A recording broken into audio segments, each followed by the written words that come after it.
जय हिंद साथियों, अगर अभी तक आपने हमारे चैनल सोच से जंग को सब्सक्राइब नहीं किया है तो सब्सक्राइब जरूर करें और बेल आइकन दबाना ना भूलें ताकि हर लेटेस्ट धमाकेदार खबरों की अपडेट आप तक पहुंचाई जा सके।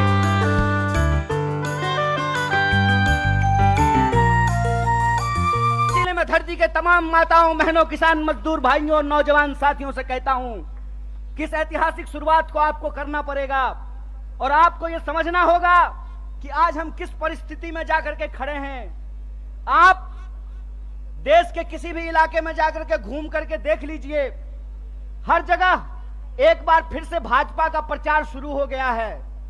जब मैं रास्ते से आ रहा था, रोहतक के पास मुझे जींद की तरफ मुड़ना था तो एक दीवार पे लिखा हुआ था, फिर एक बार मोदी सरकार। मैंने अपने दोस्त को कहा, भाई गाड़ी रोक, मार्कर से इसके बगल में लिख देता हूं जहां लिखा हुआ है फिर एक बार मोदी सरकार। पहले 15 लाख ला, फिर तेरी सरकार आने की बात होगी। पहले तू हर साल 2 करोड़ नौकरी दे, फिर तेरी सरकार आने की बात होगी। पहले तू किसानों की आमदनी दुगनी कर, फिर तेरी सरकार आने की बात होगी।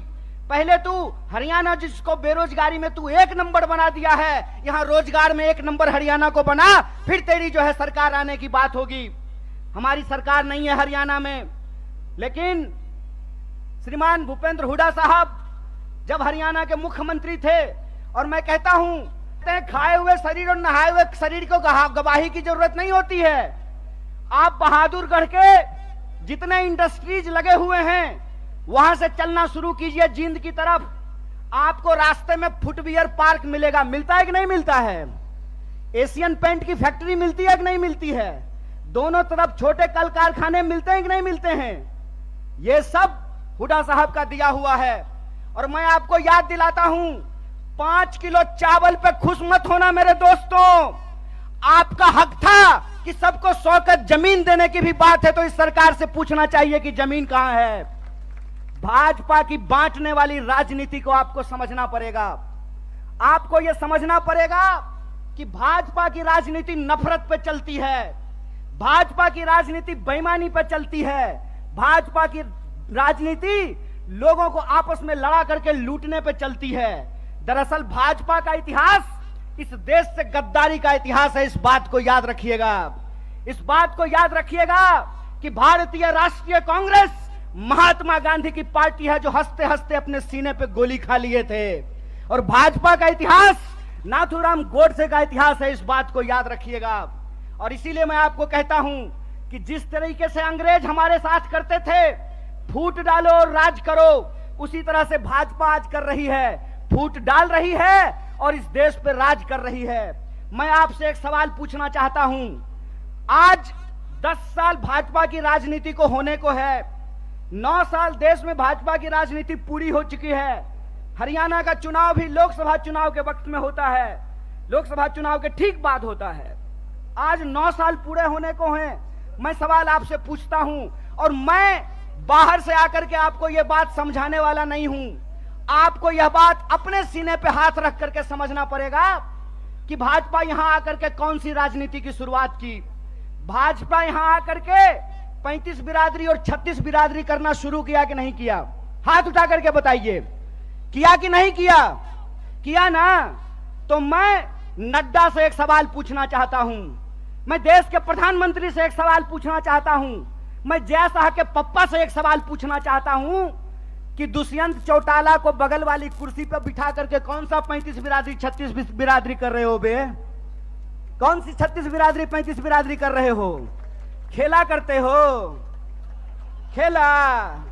अरे झूठा, बेईमानी करते हो। मैं आपसे कहता हूं और आप सोच करके इस बात को बताइए, जहां धर्म होगा वहां हिंदू मुसलमान करेंगे, और जहां मुसलमान नहीं होगा वहां 35 बिरादरी 36 बिरादरी करेंगे। यह मन में आप सोचिए और विचार कीजिए। अगर मैं गलत हूं, निकालो रस्सी, लगाओ फांसी पे। अगर तुम गलत हो तो लोकतंत्र में तुम्हारी बेईमानी का भी एक एक हिसाब लिया जाएगा। इस बात को याद रखना, इस बात को याद रखना कि इस देश के अंदर जब लोग न्याय की बात करते हैं, जब लोग अपने हक की बात करते हैं, जब किसानों की आमदनी दोगुनी करने की बात करते हैं, जब नौजवानों को 2 करोड़ नौकरियों की बात करते हैं, महिलाओं के सम्मान की बात करते हैं, इस देश में गरीबी को कम करने की बात करते हैं, तो आप उसको देशद्रोही बोलते हैं। और आपके बंटवारे की राजनीति में अगर कोई शामिल हो जाए, कोई धर्म के आधार पर देश को जो लड़ाने की राजनीति है उसका हिस्सा बन जाए, जो समाज को जात के नाम पे लड़ाने की राजनीति है उसका हिस्सा बन जाए, तो जब बाहर थे तो विरोधी थे और आपके बगल में आकर के बैठ गए तो माला पहनाते हो रे बेईमान। अरे कौन सा ऐसा वॉशिंग मशीन है रे कि जब कांग्रेस में रहता है तो चोर होता है और तुम्हारा पार्टी में जाकर के ईमानदार हो जाता है रे झूठा। देश को ठगते हो, देश को ठग के बेईमानी करते हो। तो हमको एक सवाल का जवाब दीजिए। ये 35 बिरादरी 36 बिरादरी कहते हैं और नारा लगाते हैं सबका साथ सबका विकास।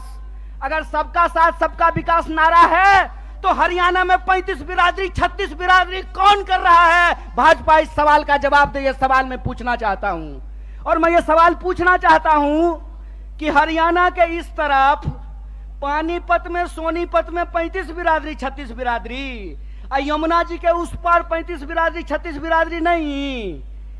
बोलिए सोच करके, यहां वोट चाहिए, वहां वोट नहीं चाहिए, और वहां वोट चाहिए और यहां वोट नहीं चाहिए। नदी पार करते हुए ही बेईमानों का ईमान बदल जाता है। यमुना के पार अलग राजनीति बागपत में, यमुना के इस पार सोनीपत में अलग राजनीति। इस खेल को हरियाणा के लोगों को समझना पड़ेगा, इस खेल को जींद के लोगों को समझना पड़ेगा। और याद रखिएगा, जब जब नींद से उठता है जींद, तब तब आती है हरियाणा में बदलाव और हरियाणा में आती है क्रांति। इसीलिए मैं आपसे आग्रह करने के लिए आया हूं कि आपको समझना पड़ेगा कि देश के भीतर जो सच्चाई है वो हकीकत हमको अपनी आंखों से देखना पड़ेगा। क्या नारा लगाए थे? बहुत हुआ महंगाई का मार, अब की बार मोदी सरकार। तो सिलेंडर 1200 रुपया में इनका चचा बेच रहा है। बताइए, पेट्रोल डीजल 100 रुपया लीटर मिल रहा है। क्या नारा लगाए थे कि हर साल 2 करोड़ नौकरी देंगे। 9 साल हो गया है, अभी टीवी पर प्रचार आएगा 9 साल बेमिसाल। तो मैं देश के नौजवानों से कहता हूं, हरियाणा के नौजवानों से कहता हूं, 9 साल देश बेहाल। पूछो कि 9 साल में 18 करोड़ नौकरी क्यों नहीं है? यह सवाल प्रधानमंत्री से पूछना जाना चाहिए। और आपने कहा था ना कि किसानों की आमदनी हम दुगनी कर देंगे। किसानों को 1 साल तक इस दिल्ली के बॉर्डर पे जाकर के आंदोलन करना पड़ा था। सैकड़ों किसानों को अपनी जान गंवानी पड़ी थी।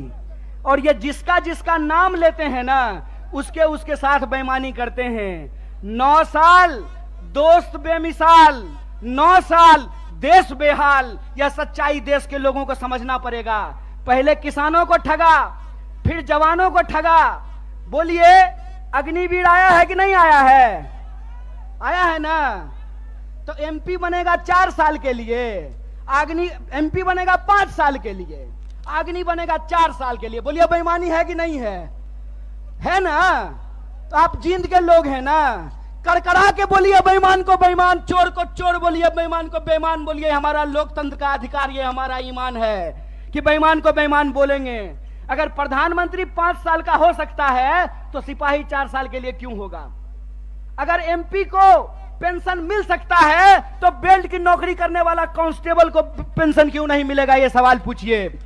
ये सवाल पूछिए कि अगर प्रधानमंत्री को पेंशन मिल सकता है तो मास्टर साहब को पेंशन क्यों नहीं मिलेगा? प्रोफेसर साहब को पेंशन क्यों नहीं मिलेगा? सिपाही को पेंशन क्यों नहीं मिलेगा? सेना में नौकरी करने वाले को पेंशन क्यों नहीं मिलेगा?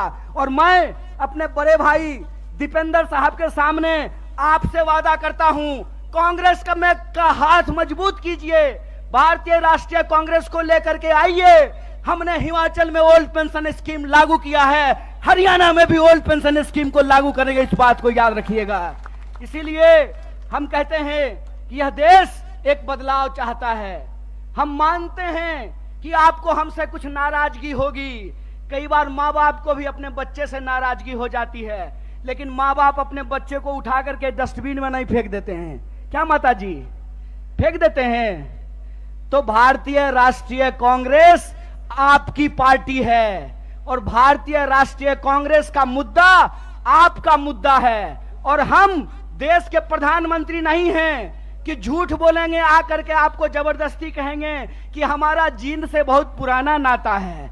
अरे प्रधानमंत्री जी, जींद से आपका पुराना नाता है ना, तो एक और मेडिकल कॉलेज यहाँ खुलवा दीजिए। रास्ता में आते हुए सड़क पे बहुत सारा गड्ढा है, यहाँ के लोगों को इलाज कराने के लिए हिसार जाना पड़ता है, यहाँ के लोगों को इलाज कराने के लिए दिल्ली जाना पड़ता है। अगर आपका नाता है तो जींद के लोगों को ठगना बंद कीजिए, क्योंकि जींद के लोग अगर जाग गए तो जींद हरियाणा की राजनीतिक राजधानी है और हरियाणा में बदलाव से कोई रोक नहीं सकता है। अगर आप परिवर्तन करेंगे तो हमारा वादा है कि हरियाणा को हम बेरोजगारी में नहीं, रोजगार में नंबर 1 बनाएंगे। हम हरियाणा के लोगों को, हरियाणा के नौजवानों को रोजगार से जोड़ेंगे। भारत जोड़ो यात्रा का संदेशा बिल्कुल साफ है। हम नौजवानों को रोजगार से जोड़ना चाहते हैं, किसानों को एमएसपी से जोड़ करके रखना चाहते हैं, महिलाओं को उनके सम्मान से जोड़ करके रखना चाहते हैं, बुजुर्गों को उनके पेंशन से जोड़ करके रखना चाहते हैं। इसीलिए हमारा जो लड़ाई है, हमारा जो संघर्ष है, वो कुर्सी की लड़ाई नहीं है। हमारा जो संघर्ष है वो सत्ता की नहीं है, सत्य की है। अगर अभी तक आपने हमारे चैनल को सब्सक्राइब नहीं किया है तो सब्सक्राइब ज़रूर करें और बेल आइकन दबाना ना भूलें, ताकि हर लेटेस्ट धमाकेदार खबरों की अपडेट आप तक पहुंचाई जा सके।